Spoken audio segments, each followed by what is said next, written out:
Games Plus Arcade tersedia hanya di RCTI Plus Super App. Mainkan sekarang.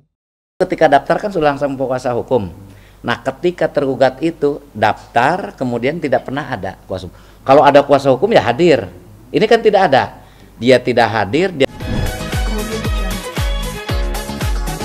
seperti itu, gitu ya. Dari prosedur yang dijalankan ini kan tergugat itu tidak datang. Ya. Tapi secara prosedur kan itu faktanya bahwa dia emang sudah terima dong. Kalau dia nggak terima pasti datang. Secara hukum, ketika seseorang dipanggil oleh pengadilan itu berarti mengakui dan membenarkan seluruh dalil. Itu dianggap anggapan hukum seperti itu. Nah, tapi walaupun demikian tetap dia masih punya hak. Hanya hak untuk mengajukan perlawanan tadi seperti tadi yang dijelaskan. Jadi walaupun dia tidak hadir masih tetap ada haknya gitu ya.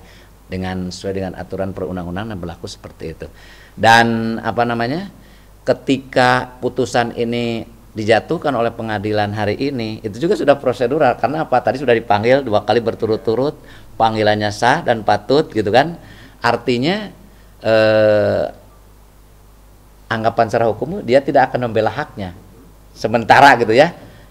Ketika dia tidak hadir, panggilan sudah patut, berarti dia tidak membela hak-haknya seperti itu. Tapi dari kuasa hukumnya sendiri sudah tahu nggak sih dari pihak tergugat? Tergugat itu dari sejak awal tidak pakai kuasa hukum. Tidak ada kuasa hukumnya. Tergugat? Tidak ada. Ya, kalau seperti penggugat itu, kalau ada kuasa hukumnya tidak perstek. Ya, jadi putusan hadir gitu ya. Nah, bedanya seperti itu. Tapi penggugat ada Penggugat mah dari awal dan dari sejak dulu pakai kuasa terus. Oke. Lagi Boleh. terkait harta gonogirinya sendiri itu nantinya akan dibagi sama rata atau gimana? Oke. Kalau untuk di gugatan ini tidak dibahas. Undang-undang memberikan kewenangan atau juga membolehkan ya untuk gugatan seperti gonogini ya atau kita kenal dengan harta bersama itu kan di dalam undang-undang dijelaskan bisa diajukan bersama-sama dengan gugatan perceraian atau secara tersendiri. Jadi dia tidak membahas di sini. Tidak ada. Tadi kata saya disampaikan gugatan ini adalah gugatan tunggal, hanya perceraian saja. Jadi kalau gonogini itu mau diajukan kapanpun bisa. Ya, setelah perceraian gitu kan. Gitu. Yang penting nanti bisa membuktikan adanya gonogini tersebut gitu ya. Ya. Oke. Lagi Pak Mahalini dengan SPKBN itu. Ya. Kan sudah ini kan katanya tidak sah kan. Lanjutannya kan seperti apa sih Pak? Apakah dia sudah mendaftarkan atau bagaimana prosedurnya? Oh gitu ya. Ini mungkin perlu kami luruskan ya seperti yang kemarin disampaikan di media bahwa kelanjutan atau tindak lanjut dari putusan tentang penolakan isbat nikah yang diajukan oleh Rizky sama Mahalini itu kalau sudah diputuskan oleh pengadilan ditolak itu semuanya adalah terserah kepada yang bersangkutan ya, dia itu mau mengajukan upaya hukum, mau menerima putusan itu atau tidak terserah. Jadi sampai hari ini ke pengadilan juga tidak ada informasinya karena memang pengadilan sudah selesai ya. Ketika yang bersangkutan itu mau mendaftarkan pernikahannya kan bukan ke sini, ke kantor urusan agama. Kalau mau menikah ulang, mendaftarkan lagi perkawinannya ya, mencatatkan perkawinannya itu kan ke KUA. Artinya itu benar-benar kewenangan yang bersangkutan ya. Hanya kalau contohnya dia memang mengajukan keberatan tentang putusan itu masih ada dalam tenggang waktu kan 14 hari juga. Setelah dibacakan putusan itu karena dia hadir, maka sejak saat dibaca putusan 14 hari kemudian dia bisa mengajukan upaya hukum gitu ya. Nah, kalau dia upaya hukum contohnya tidak menerima putusan itu, ya pasti ke pengadilan. Tapi sampai hari ini belum ada gitu ya. Karena dia bisa mengajukan upaya hukum yaitu dengan langsung meminta pemeriksaannya diperiksa oleh Mahkamah Agung, jadi kasasi. Karena perkara permohonan seperti itu upaya hukumnya. Pas kemarin pembacaan sendiri kan sudah lewat 14 hari ya Pak ya? Sudah belum ya kira-kira? Kalau kemarin putusannya di tanggal berapa? tanggal 25, belum lah. Belum ya, dan sampai Belum, baru seminggu ya. ada respon ya Pak? Belum ya. Makanya waktu itu juga pengadilan dalam hal ini majelis hakim juga memberikan semacam advis ya. Artinya pasti yang bersangkutan nanya gimana tindak lanjut ya. Ya tinggal kalau contohnya mau mencatatkan perkawinannya dengan mendaftarkan kembali pernikahannya dengan melengkapi semua persyaratannya ke KUA gitu ya.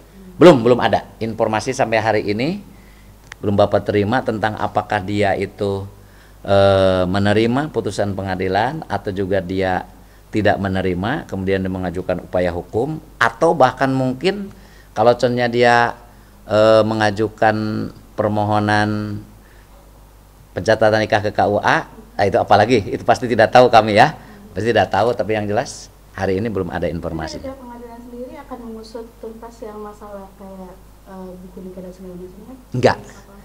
Tidak, ya. Pengadilan itu tanpa ada permintaan dari para pihak tidak akan pernah. Ya semuanya kan dasarkan ada permohonan, ada gugatan. Kalau tidak ada kan kita pengadilan sifatnya pasif. Ya, gitu. Jadi kalau tidak ada pihak-pihak yang mengajukan atau merasa kepentingan untuk diapakan ini gitu kan, termasuk kalau ada suatu kasusnya tentang pemalsuan buku nikah, kalau tidak ada yang mengajukan, ya kita pasif. Dia berkonsultasi nggak sih Pak ketika putusan itu Vikinya sendiri akan melanjutkan seperti apa gitu atau menyetujui? Tidak. Ya setelah baca putusan itu sudah selesai gitu kan. Mungkin dia tinggal mempelajari putusannya seperti apa, kan tidak mungkin waktu dibacakan dia langsung begitu paham juga, mungkin kan melalui kuasanya dia pasti akan konsultasi gitu ya. Sampai hari ini belum gitu ya. Kemarin dibilang kalau misalkan pernikahannya sampai saat ini mungkin nggak sah secara negara gitu ya Pak. Nah nantinya itu di pernikahan ulangnya itu seperti apa sih Pak? Mungkin teknisnya sendiri apa nikah ulang atau mungkin sampai KTP-nya mahal ini keluar agama baru Pak, seperti apa Pak?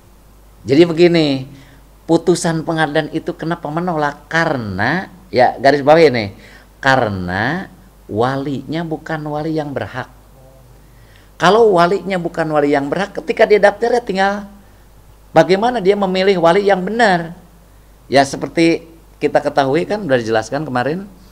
Jadi ketika seorang tidak punya wali, maka walinya ada wali hakim. Nah, wali hakim itu nanti dipilih. Ya, wali hakimnya kepala KUA. Kalau dipenuhi itu selesai. Tidak perlu mahal ini. Kenapa harus keluar agama gitu ya? Memang dia pernikahannya sudah asal agama Islam? Tidak harus. Jadi tidak seperti itu prosesnya. Ya, justru kekeliruan yang kemarin ya kita tidak bisa siapa yang salah, siapa yang keliru, siapa yang mungkin tidak terlalu perhatian dalam kasus itu, tapi yang jelas sudah ketahuan sekarang dengan dia mengajukan permohonan isbat nikah ke pengadilan itu yang ketahuan oleh pengadilan, makanya itu solusinya. Kalau nikah ulang ya dipenuhi persyaratan tentang kelengkapan wali gitu aja. Ya jangan terlalu menjauh itu nanti malah bukan solusi hukum ya. Karena sudah jelas-jelas hanya walinya saja. Saksi tidak ada masalah, memenuhi syarat kan? Ada ada maharnya gitu ya. Ada di situ bahkan yang menyaksikan juga banyak gitu ya. Yang kurangnya cuma itu aja gitu ya. Baik ya. Cukup? Oke ya. Sama-sama ya. Sama. Itu teman-temannya kalau mau ini boleh koordinasi aja kan biasa kan. Nah, gitu jangan seorang. Karena kebutuhannya beda Pak. Oh, kebutuhannya beda-beda ya, tapi ini kebetulan sama-sama sekarang ya. Iya, sip ya. Oke. Terima kasih Pak ya. Ya, sama-sama.